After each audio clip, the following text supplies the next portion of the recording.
Okay, here we go.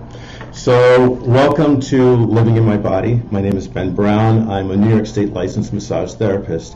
And this idea came from the concept of listening to people being disconnected to their own bodies, from working with my own clients to conversations to people I've been following on Instagram and friends and family and the wellness profession. And the whole thing was that people spend so much time disconnected to themselves and either feeling like they can't be who they are or in their whole bodies inhabit it, or they spend their whole time fighting to prove that they have the worthiness to be in their body, and both are really terrible places to be in.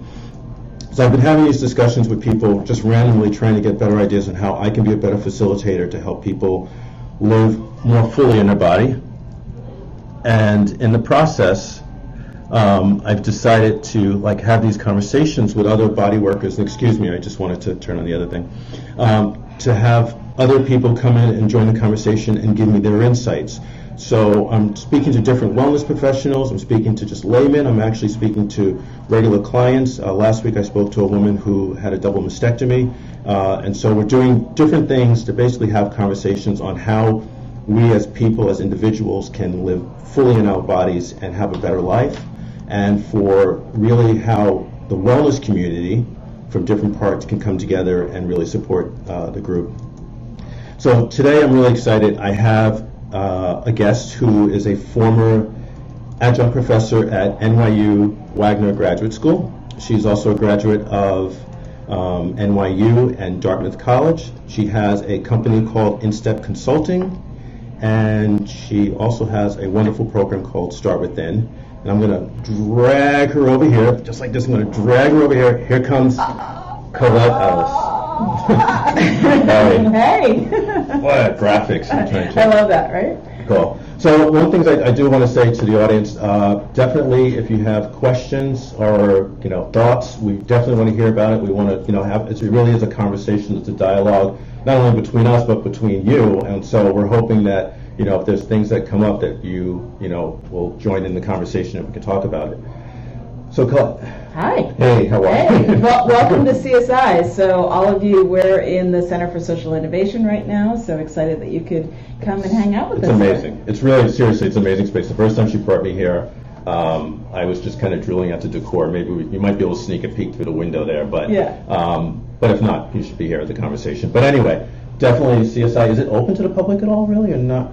It is. So it's a co-working space, and what I like to say, it's about intentional community. So we have these meeting rooms like the room that we're in now, and the members of CSI are social entrepreneurs, leaders of nonprofit organizations, and we all have some sort of social impact to our mission. We're all about creating change, making change, and you know that health and well-being is a really big part of that. Yes, yes.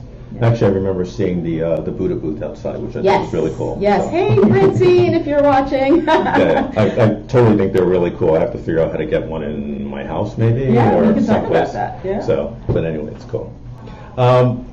So my big thing really is how do we, and I'd like you to speak to in two parts. Mm-hmm. One, speaking to me as a practitioner, how can I be better at helping people, feel comfortable in their own skin. I mean, I know that you as a life coach, lifestyle coach, and wellness coach, you kind of see common problems that people are dealing with. Right. Are there any of them that actually I can sort of tag in and help people with that you're seeing? Yeah. Well, one of the things, and we've talked about this before, I think it's really about how you do hold space for people when they're working with you or when you're working with them. Right. And we've talked about, last time we had a conversation about like body shaming and not shaming, and I know that that's something that you find to be really important. And also, I think what I've said before, that sense of when someone is getting a massage, that recognizing all the things that we know about how emotions and feelings and trauma and pain can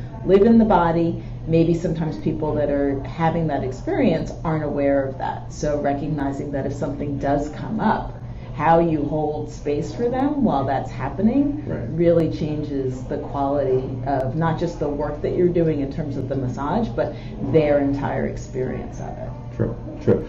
Now, in terms of the person on the table, like if we were trying to help that person, there are things that we could tell people that they should be able to do or experience in bodywork session. Let's say if I was a client coming to you and I'm like, you know, these things came up to me while I was having a service with someone, how would you advise me to deal with that coming into the next time? Or for you, for being the client. Right. So I think Wait, me speaking to you as the practitioner, or me talking with one of my clients? No, well, I was pretending to be one of your clients. Oh, okay, cool. So, yeah, so I think, it would be about, so we've had a session and you've come to me and said, hey, I just got a massage the other day and all of these things kind of surfaced, right? So I'd want to know, like, what was it that came up for you? Like, so we would talk about, you know, what were the feelings?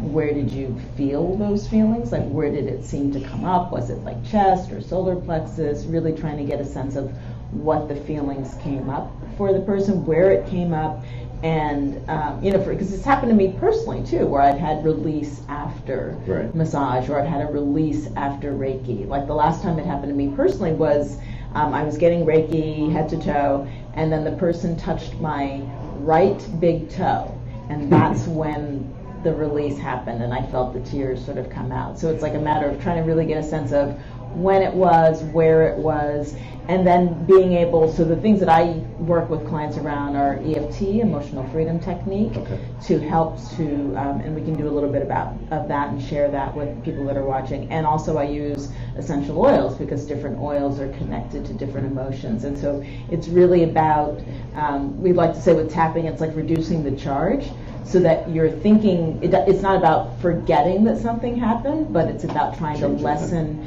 and change how you're perceiving it and how it's coming up for you. So two things, just in case we didn't catch it. So some people may not know, just in terms of Reiki is energy work. Generally it's well, it can be a combination of hands-on energy work, or it can be remote, where you're not touching the body, or it could even be distance, depending on what it is, but it is energy work. And then EFT is... Right, so EFT I like to say is emotional acupuncture, because it is using acupuncture points, but you're actually tapping on them with your fingers, so not using needles. And I'm just going through some of the points right now. And the thought process is that, as you know, that the body stores emotions, feelings, all those things, and tapping is a way of helping to release that energy from the body. Yeah, and I've also seen a lot of people use for tapping for sort of mindset changing, abundance sort of building, that kind of thing. And so what you want to be thinking about is how, it can be for both things. So it can be releasing pain, anxiety, trauma, and stress, and then it can also help to bring in those new emotions. And one of the things that's interesting about tapping, there's the area on the karate chop point.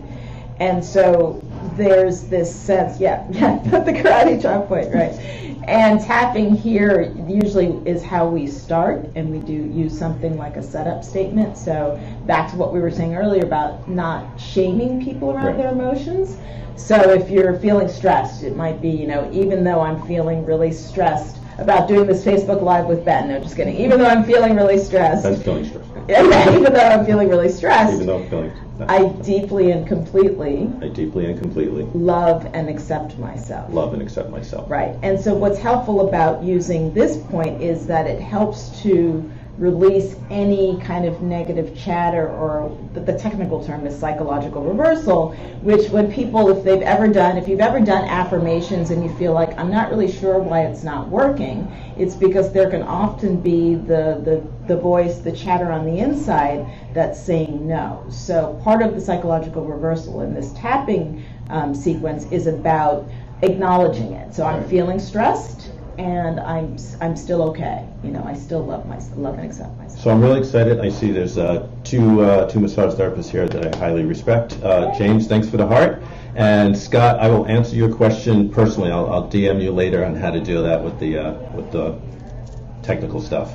But I'll take care of you. Not a problem. Awesome. One of the things that you did talk about, though, which I think is really important, and I know what I have, but I want to hear what you say. Okay. Are there certain areas of the body that you find people do hold emotional charges? And if so, why those areas? I mean, I think from my perspective, yeah, I was kind of surprised about the big toe, so maybe you have something there. But for me, I think, heart, so chest area, heart, chest area, solar plexus. So working sort of stomach chakras. areas. Yeah, chakras, that's where, also obviously neck and shoulders, I feel like, at least for me, that's where I tend to hold a lot of my attention in this area. So the toe for me was a little bit of a surprise. Although, as I do learn more about EFT and learn more about oils and how things are mapped in the body, Right. I'm learning more of that. But you're probably more of an expert about where and certain things. I mean, I wouldn't use the word expert, and actually I think I should preface the whole conversation with that, I'm not a psychologist, I'm just a massage therapist, but I am definitely exploring ideas and wanting to talk to people to get new ideas on how I can work. I think there's and I'm not a therapist either. I'm a life coach. Yeah. But in that, I do think that we have practical experiences that do lend to reality and helping people. One of the things that I notice when I work with people is that there's a lot of charge in the hips. Like people will be very sort of tight and grounded in their hips, and then when you release them, I can't tell you how many times I've released someone's hips, their butt, and all of a sudden they just pass out like that. Literally just pass out, and it's almost like a reset. And the reason I said it is because I remember when I went to chiropractic for the first time. I had an accident. I went to chiropractic. Basically, after the adjustment, my whole nervous system just sort of did a reset. And that's the type of thing I've seen with certain parts of the body, for instance, like the hips. Well, it's interesting that you say that because that's connected to, and people can't see where I'm holding my hands, but that's connected to sacral chakra, so second chakra. So in terms of abundance, and so that it is interesting to think about that. And although I don't know if I've told you the story before, I've had issues with my hip. Although when I talked with a fellow body worker like yourself, pointed to the fact that it was actually something stemming from my ankle. That's not unlikely. Right. But so that's the other thing about living in your body, right? So I'm thinking, I've got this hip issue, what's going on? Right. But it's really something that's coming from somewhere else, which is probably based on how I'm walking or favoring a side. And so that's why it's fascinating to me the more that I learn about my body and how everything is connected. So also, I mean, one of the things when you think about that, for me, when I see people moving, I actually watch people walking. I'm always watching. My wife's like, what are you doing? I'm like, oh yeah, her knee is off. Oh, her back is bothering. I actually can look at people and see that. But there's a couple things that I think that are happening in that situation. I think one, there is the physical discomfort that the person's experiencing and is throwing their body off. But because they're moving through the world that way, there is also the way, how they're interpreting their experiences, right? If you're uncomfortable in your body, then everything around you is uncomfortable. You're not happy in the surroundings. You're not happy sitting. You're not happy standing, which then affects your mood, which then affects how you relate to other individuals. So, I think there is a real importance where people think that all these things like lifestyle wellness is just fluff. Right. It's not. It actually really is important because when you're able to live and fully breathe in who you are, your life is that much bigger. It's that much, you actually live a better life because you're able to really be the whole you. Right. And it does also mean sometimes accepting the fact that things don't work. I mean, that's also important too. That's I think. That's interesting. I mean, it's funny when you just said that about breathing fully. Somehow I felt the need to take a deep breath. One of the things I've also realized and learned is that I don't breathe fully all the time. I hold my breath. Right. And so it's breath flow. Where are we individually stopping ourselves from flowing, right?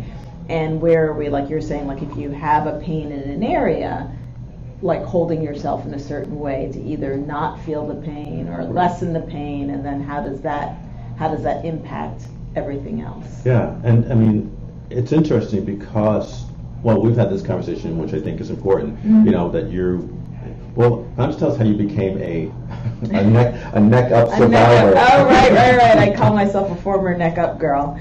I was someone who was very not aware of my body, right? And it's funny, and even I just had Reiki again the other day, and when she was doing sort of crown, I can almost immediately feel that connection. Because you're really in touch with them. I'm really in touch from the upper chakras. But yeah, there's this sense of I'm now really working on integrating and being much more grounded in my body. And what's interesting about that is that I'm starting to notice when I'm tired more and notice, like noticing little pains. Like I'm more aware of like, oh, it is my ankle that hurts sometimes, right? Like it's just like it's this connection to it. And so from the tired perspective, it changes how I decide to do things, or do I need to rest, and being aware. And I think that sometimes we don't want that awareness because we want to keep going, right? So we don't want to be aware of the fact that like I'm really tired, but I'm going to bang a coffee, or I'm going to bang a Red Bull and keep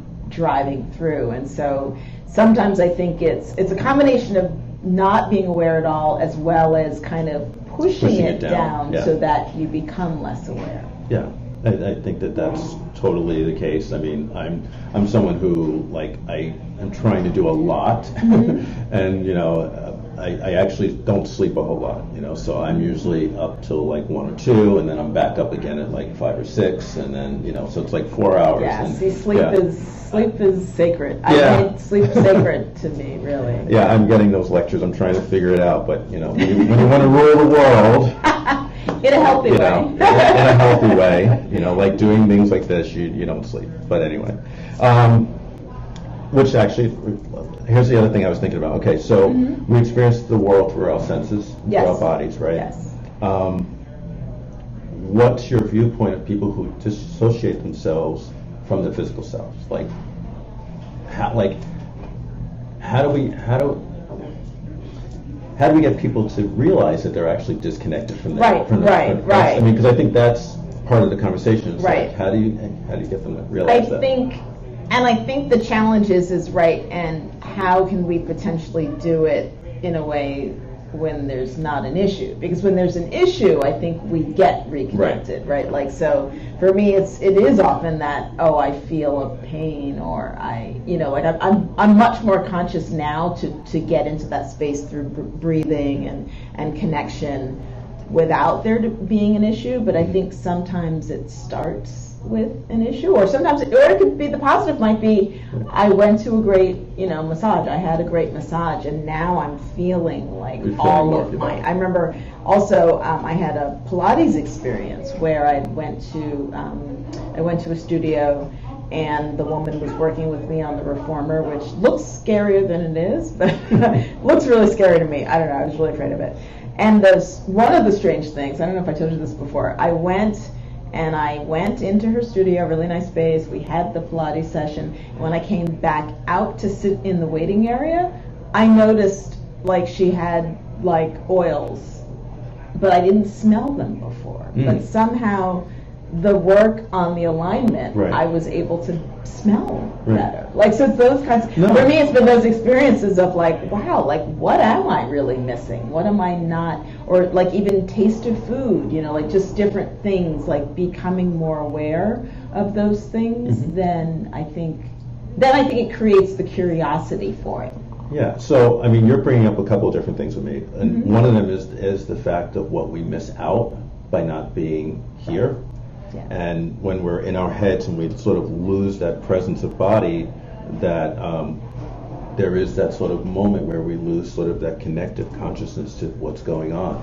And, one of the things that I think is really important is how we affect each other. Like I remember, and it's one of those like trauma stories, but when I was a kid, my family, we used to make lunch. You had to bring lunch, and my mom used to, and I think I probably loved it, or maybe she just made it. But anyway, we used to always have tuna fish. So I always had tuna, and like I remember being teased about because I brought tuna fish to school. The smell? Yeah, and so it made the whole experience really, really disruptive to me. Right. So that like I was very ashamed of the things I was eating, which then caused my body posture to sort of like close down. Like, so how many things do we do in terms of like affecting other people that we think are not that big of a deal, that it actually causes an effect on the person's physical being, which then causes an effect on their emotions.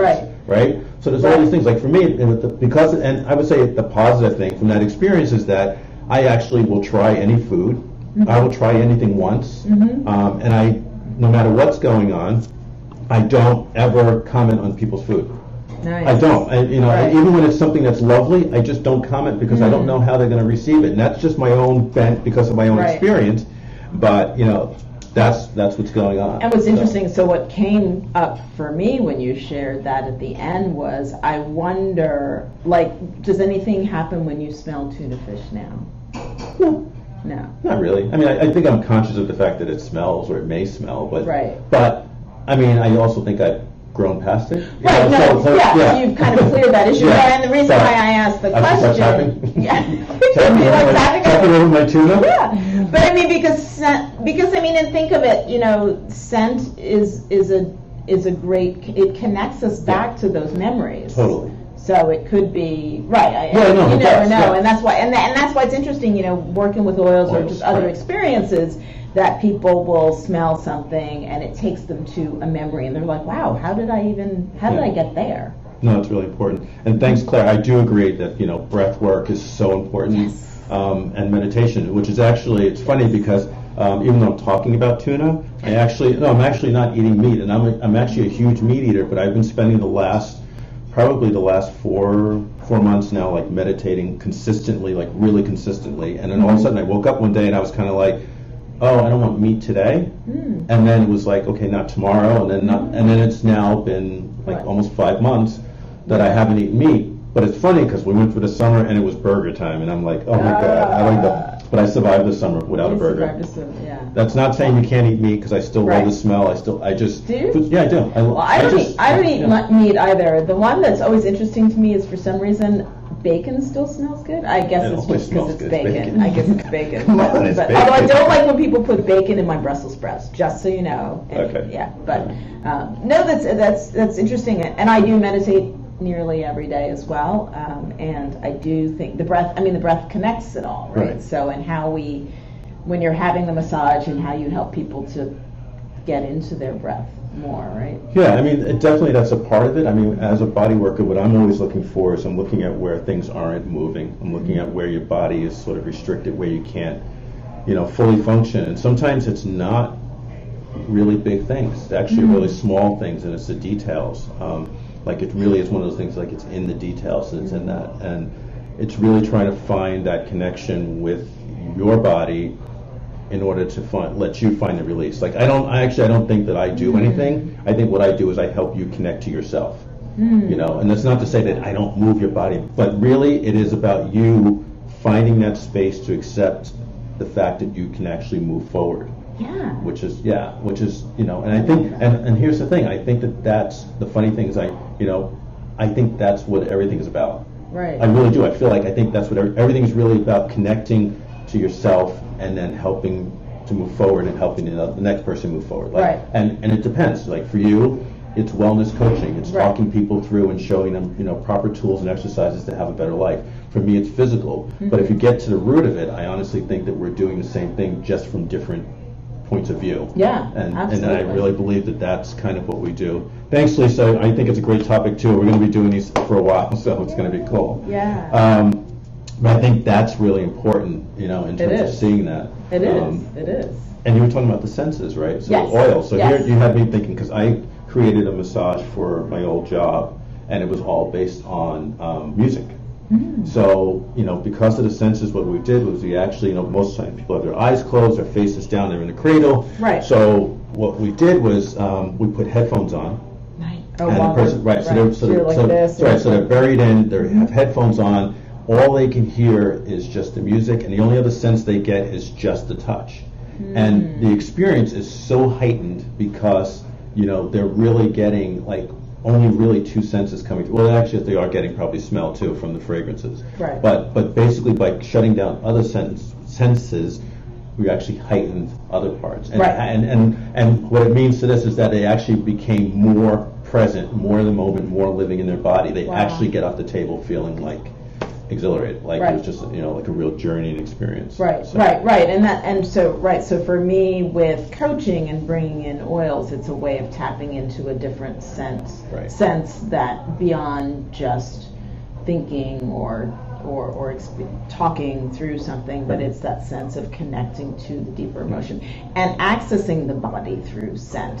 Whereas, and sort of, because I watch people too, not on the physiological level, but I watch people, like how they react, like are they pulling back? Right, how are they pulling back? Are they leaning in? Are they kind of, so they're little, you can notice micro movements that people make when they speak, right? And so that shows, like, is there fear, is there apprehension, or are they like, wow, like I'm in this and I'm excited and ready to go? And then if they are there, what brings them back, right? Like sort of what movements, what comments, like what's coming. So like, and it can just be a question, like what's going on, or what just came up for you right there, like and sometimes people won't be like, wait, what do you mean? Like, I didn't know I did anything, right? I mean, it's an exploration, which is great. I mean, I appreciate what you do. I think that's what's really cool about it.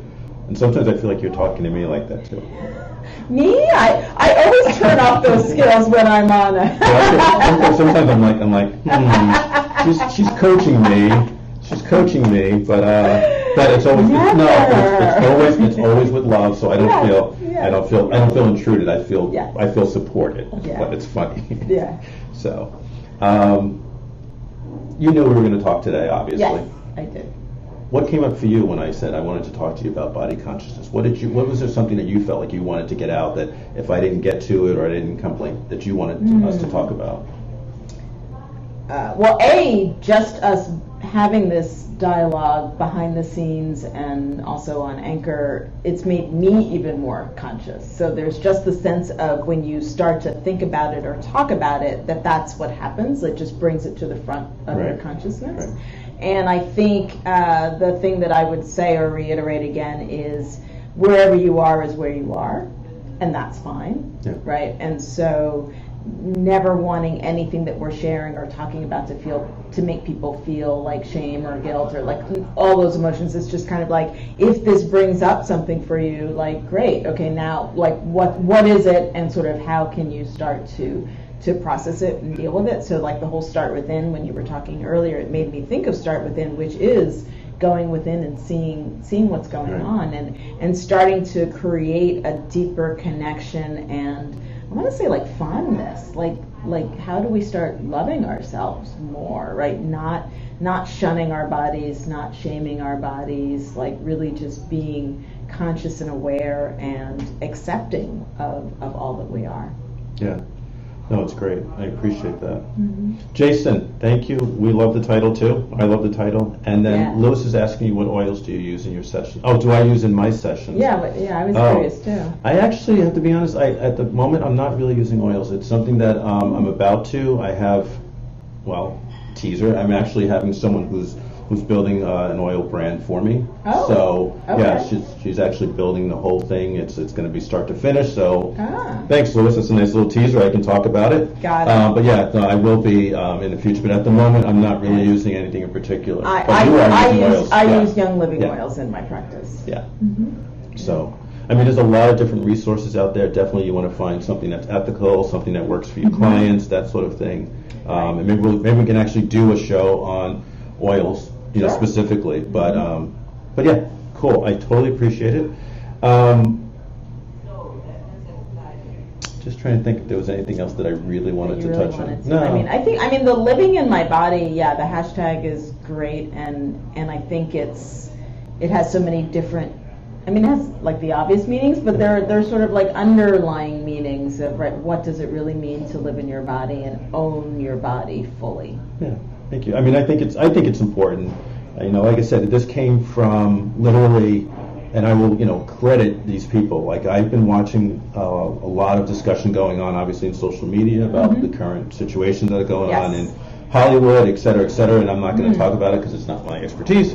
Right. But I do think it's important. I think it's great that people are having these conversations. I know that as a body worker, I see people in a very vulnerable state, usually because they're injured or hurt. Right. But then in combination of that, they are also, naked, and they're allowing someone that they don't know, sight unseen, to work with them in an intimate way. And so, it's really important that, I am sensitive and that other body workers are sensitive to how we address people, that how we make them feel comfortable in space depending on their size and their shape and whatever other thing that might come into play, because honestly it doesn't really matter, and you really need to leave that behind the door, before they come in.